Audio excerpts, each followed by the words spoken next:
Muy bien, muchas gracias al doctor Vidal por la introducción y la plática sobre gobernanza. La próxima sesión está a cargo de Hugo Contreras. Él es director de la Unidad de Seguridad Hídrica de TNC. Tiene la responsabilidad de diseñar la estrategia de agua en la región latinoamericana y liderar la implementación. Durante más de 10 años, Hugo se dedicó al desarrollo de nuevos negocios, relaciones institucionales para la empresa Val Ondeo, con inversión del grupo Val y Suez Environment. También se ha desempeñado como consultor privado en la firma mexicana Tesis Consultores. Cuenta con un título en Economía por la Institución Tecnológica Autónoma de México, el ITAM, maestría en Economía Ambiental y de Recursos Naturales por el University College de Londres. Así que vamos a recibir a Hugo, quien nos va a hablar sobre mecanismos financieros, con un aplauso.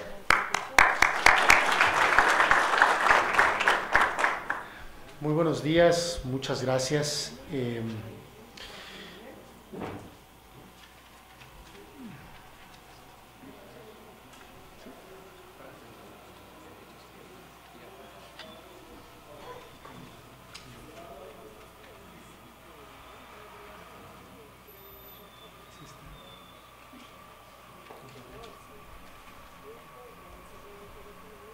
Bueno,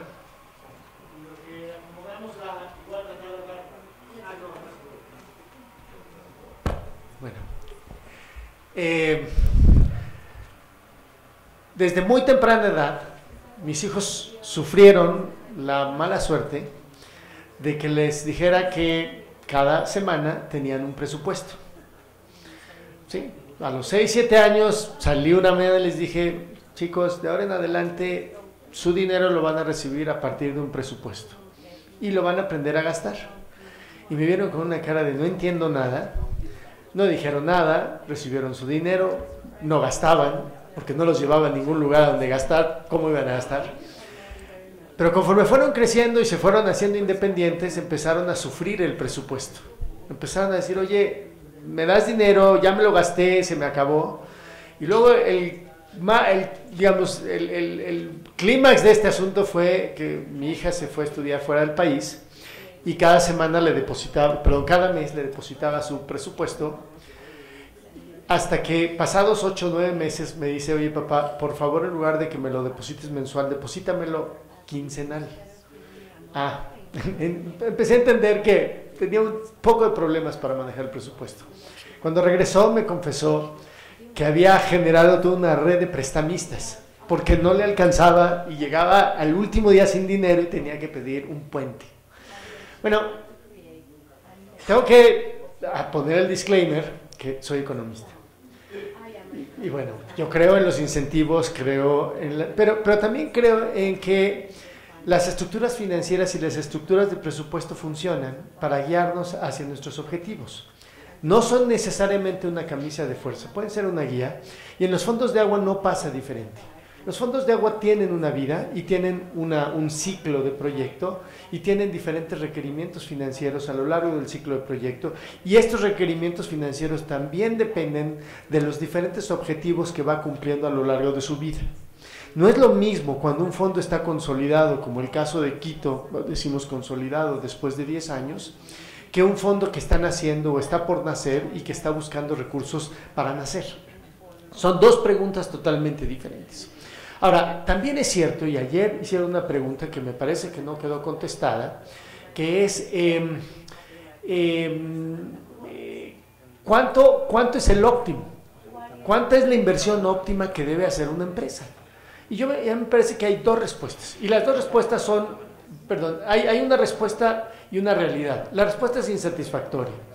Estamos enfrentándonos a un reto de dimensiones monumentales, y lo voy a poner así, monumentales, porque, por ejemplo,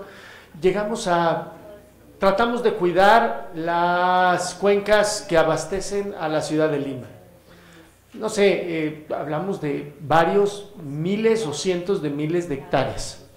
La mayor parte de esas hectáreas no están monitoreadas, no tienen instrumentos de medición y no entendemos los flujos hídricos. Lo mismo pasa en la Ciudad de México, lo mismo pasa en Santiago, etcétera.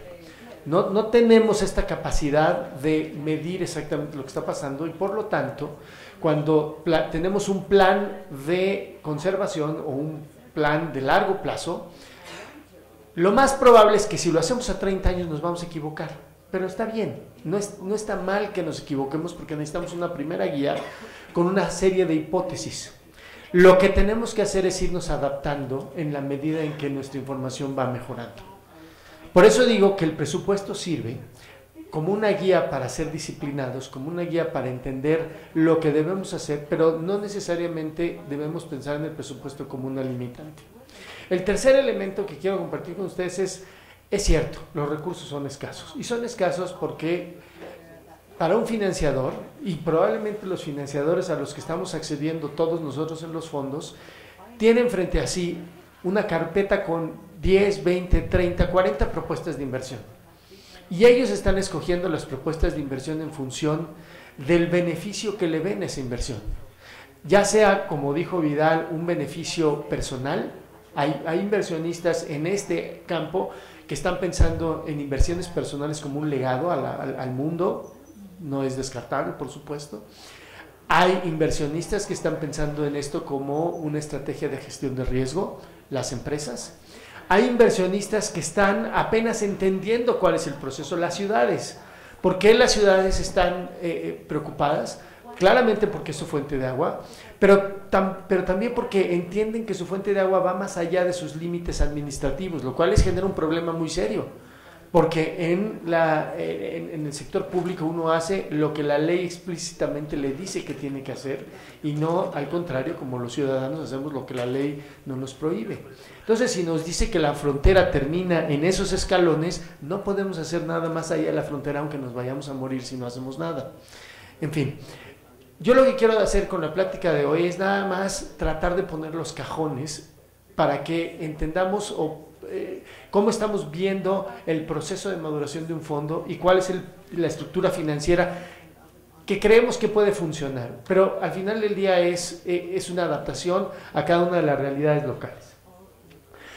La primera hipótesis de la que tenemos que empezar es que el problema que estamos resolviendo es de dimensiones tan grandes que un solo actor por sí mismo no puede y por lo tanto no podemos esperar que la conservación de las fuentes de agua sea un proyecto pueda ser financiada con recursos privados. Esto rara vez va a suceder y en el portafolio de fondos de agua que tenemos probablemente solo haya un caso en el que esto es cierto. Y este es el Valle del Cauca, donde los dueños de los terrenos, que son los agricultores, son los interesados en protegerlos. Eso es dinero privado y ellos están totalmente, como dijo Vidal, comprometidos. Si no lo cuidan, se mueren. Son el cerdito del tocino. Pero en casi todos los otros casos no es así. Hay otro que me acaban de traer hace poco. Ustedes han oído de la marca de agua Evian. Evian es una pequeña población en Francia, en los Alpes franceses. Esa agua es literalmente una pequeña población. La empresa que maneja Evian, Danone, son los dueños de esa población, son los dueños de la tierra y tienen la capacidad de cuidar por sí mismos su fuente de agua. No hay otra manera, igual son el cerdito en los huevos revueltos. Pero en los demás casos no. Y dado que los demás casos no es cierto, entonces en el largo plazo nos parece que la consolidación financiera de un fondo tiene que venir de recursos públicos. Y los recursos públicos solo vienen de las aportaciones individuales, vía impuestos o vía tarifas.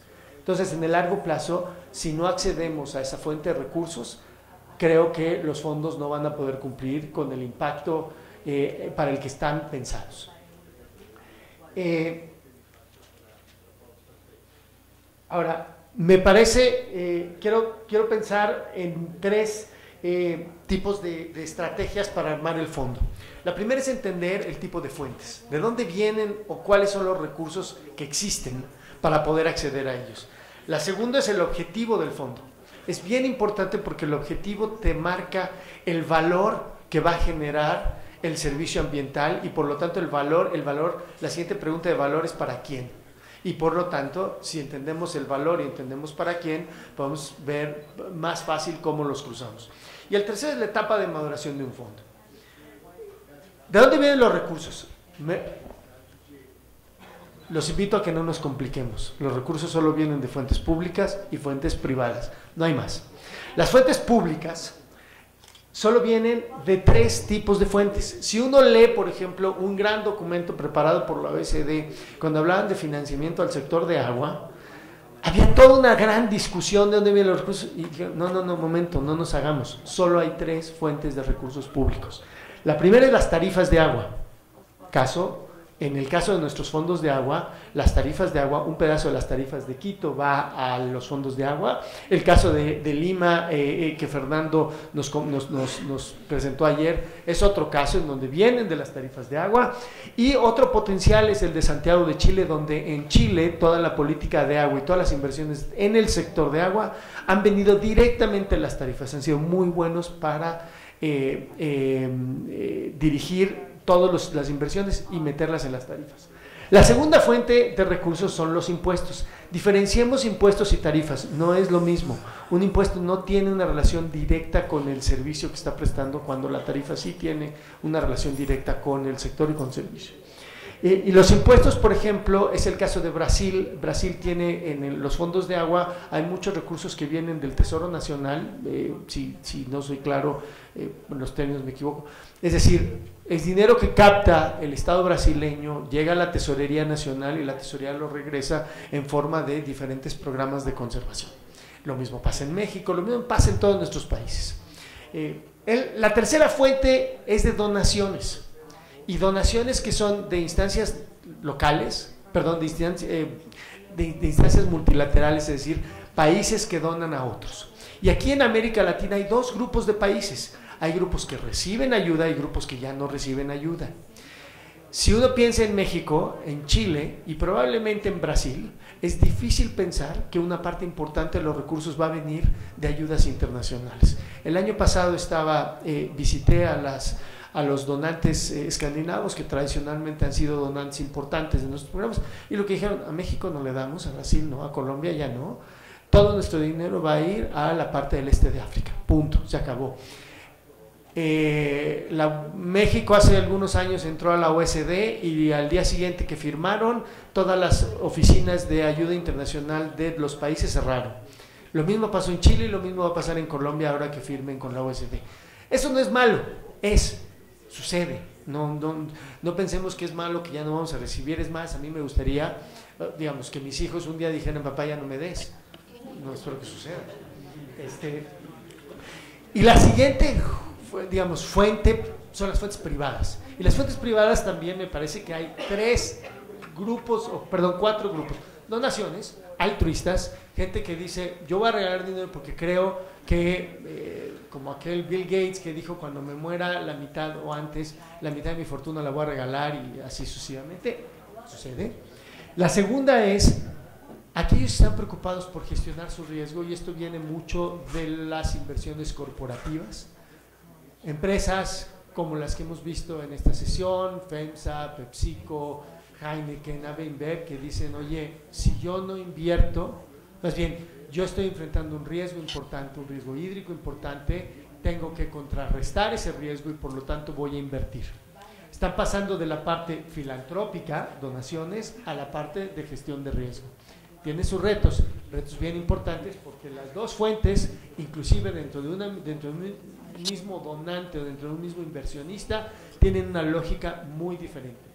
La lógica de donación es una lógica muy abierta, la lógica de inversión corporativa es una lógica de rendición de cuenta muy detallada, porque son los directores de las plantas que están acostumbrados a decir a dónde va cada centavo y qué va a regresar de cada centavo, los que están invirtiendo. Creo que hay un proceso de aprendizaje tanto de los donantes que están haciendo inversiones aquí, como de los fondos, de enseñar qué sí se puede y qué no se puede. La tercera son inversiones sociales.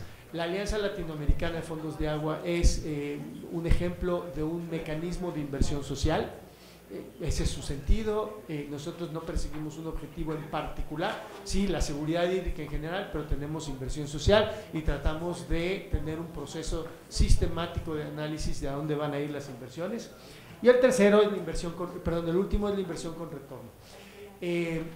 hemos estado probando algunos mecanismos o intentando analizar algunos mecanismos para inversionistas que estarían dispuestos a invertir en estos mecanismos y que en el futuro esperan repago. Esto es lo que en la jerga se conoce como inversión de impacto o impact investment en inglés. Todavía no podemos garantizar porque para que haya esto debemos tener alguna garantía que va a venir de acá o de la provisión de un valor muy claramente identificado, y en estos momentos la ciencia que estamos desarrollando todavía no es tal que con ese documento vamos a convencer a un inversionista. Yo creo que falta poco, tampoco soy pesimista. Ahora, la parte de objetivos. Me parece que todos perseguimos la seguridad hídrica. Ese es el objetivo de los fondos de agua, seguridad hídrica. Y cada ciudad o cada fondo tiene un objetivo prioritario. Puede haber un conjunto de objetivos, pero todos tienen objetivos prioritarios. Puede ser inundaciones en Monterrey, puede ser la calidad del agua en Medellín o en Guayaquil, puede ser la cantidad en Sao Paulo o Lima, o puede ser una combinación de varias. No voy a abundar porque Vidal hizo un muy buen trabajo definiendo la importancia de la claridad de los objetivos. Solo me detengo en que es muy importante pensar que estos son objetivos que deben optimizarse y que deben incluirse en un portafolio de inversión. Y que de aquí empezamos a entender, y como personas dedicadas a los fondos tenemos que tener muy claro cuál es la inversión necesaria para lograr ese objetivo y cuál es el retorno en términos del servicio ambiental y eventualmente traducido a agua en tiempo, agua en calidad, etc.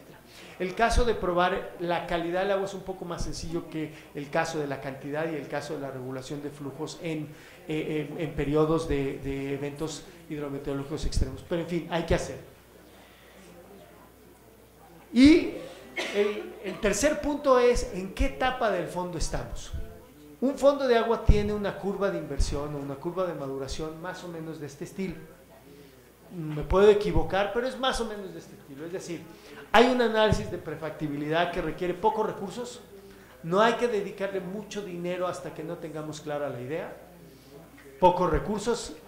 La Alianza Latinoamericana de Fondos de Agua invierte mucho en este pedazo, es decir, identifica los sitios donde es sencillo hacerlo, donde es simple hacerlo.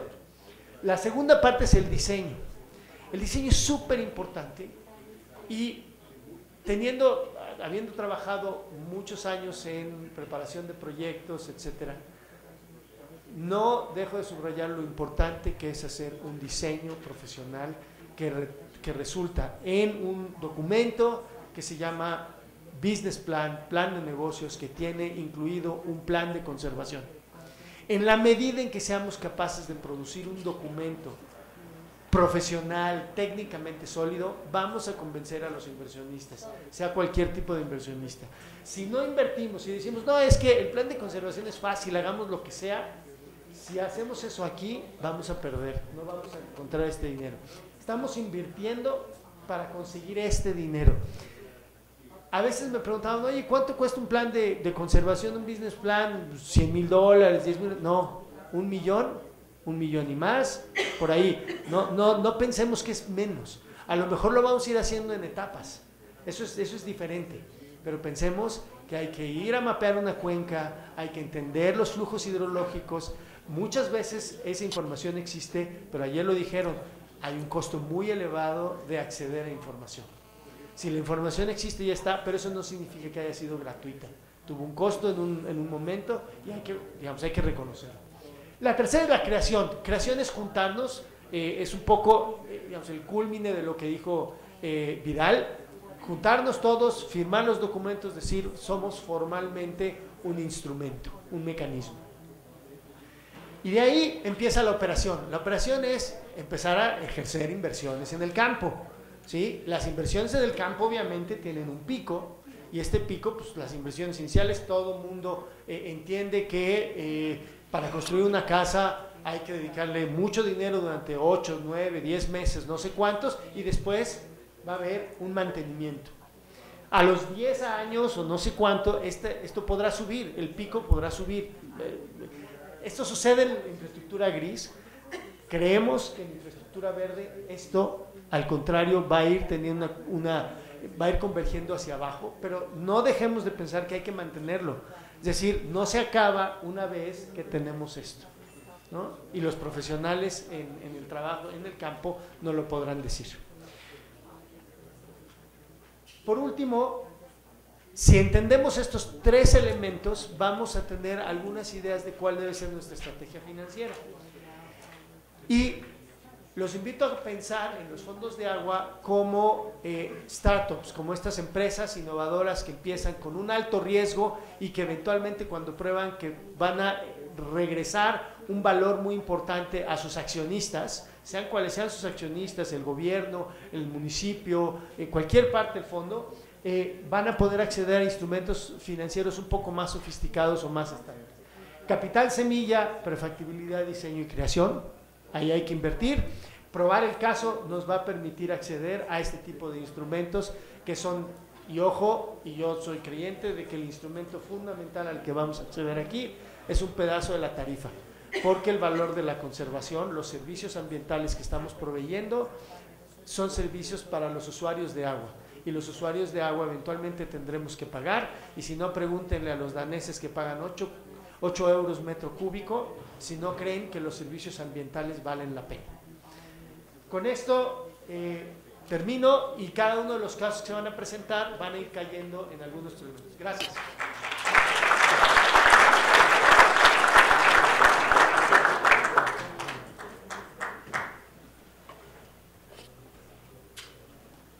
Muy bien, muchas gracias, Hugo. Vamos a continuar ahora con una sesión que va a hablar sobre impacto colectivo. Esta sesión está a cargo de Dane Smith. Es Managing Director para FSG. Es una consultora fundada por el profesor Michael Porter y Mark Kramer. Dane tiene más de 25 años de experiencia aconsejando a líderes del sector público y privado en estrategia de negocios. Recientemente ha estado involucrado dando consultoría a empresas como Coca-Cola Company, Intel, el Banco Interamericano de Desarrollo, Procter & Gamble. Dane tiene un BA de Harvard, también tiene un MBA de la Universidad de Wharton y una maestría en Relaciones Internacionales de la Universidad de Johns Hopkins. Así que vamos a recibir a Dane con un fuerte aplauso.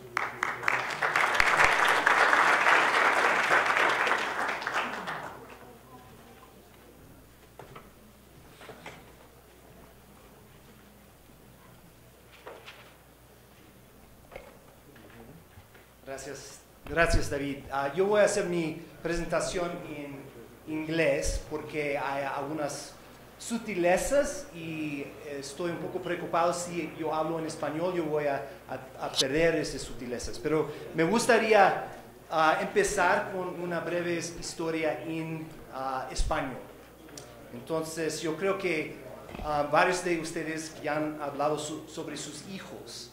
Yo tengo 3 hijos, ahora son más o menos grandes, pero ya hace unos 10 o 12 años, mi hijo mayor, que se llama Bron, estuvimos en el auto, yo enfrente y él atrás. Y él me dijo, papá, yo he estado pensando mucho sobre esto y yo estoy convencido que yo soy la persona más inteligente en nuestra familia.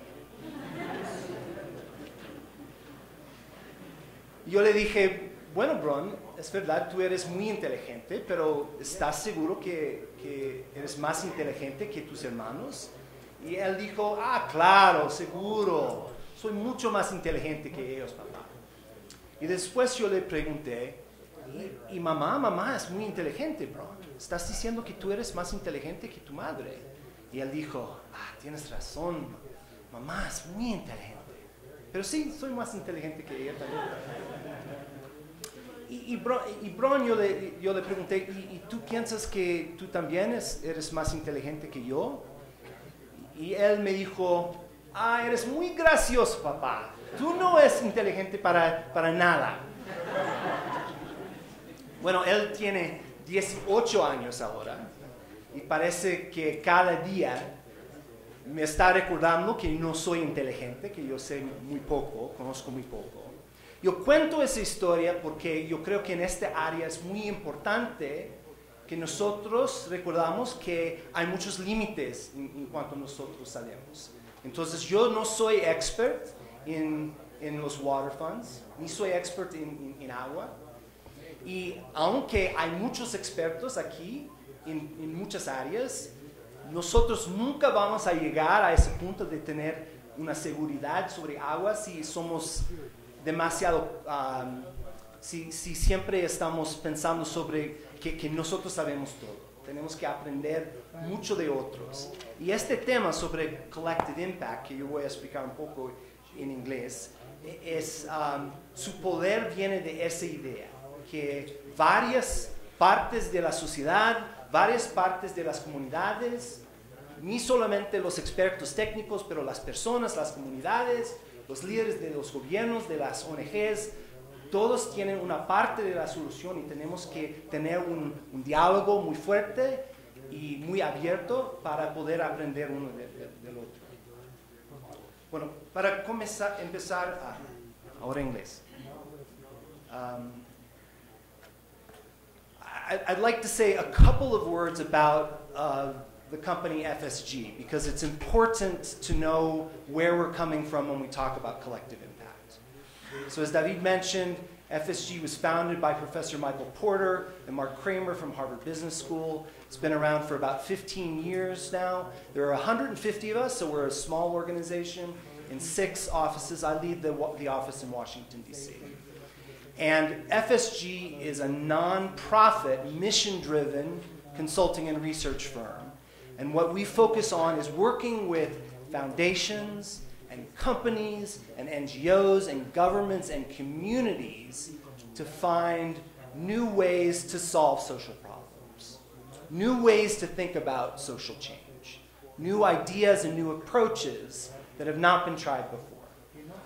And it's very important when we think about doing this that we do this recognizing the limitations of our knowledge. So one of the wonderful things that has been happening over the last several weeks and then in an intensified way yesterday and already this morning is that we are having an opportunity to learn about the wonderful work that you are doing with the water funds, which we think is a powerful model in many ways. But that's what we're about.